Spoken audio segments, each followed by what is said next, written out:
মশাই পরম গুরু, তোমাকে জানাই প্রণাম। তোমার আশিসে দীক্ষা শুরু, জ্ঞানের আলো পেলাম।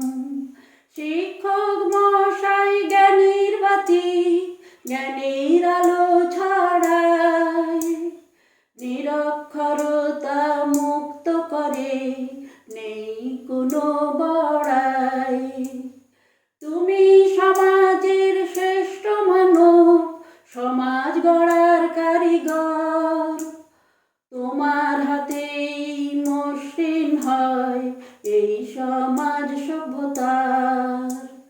সত্য পথের পথিক তুমি, শেখাও সদা শিষ্টাচার। শাসন বারণ যাই করো,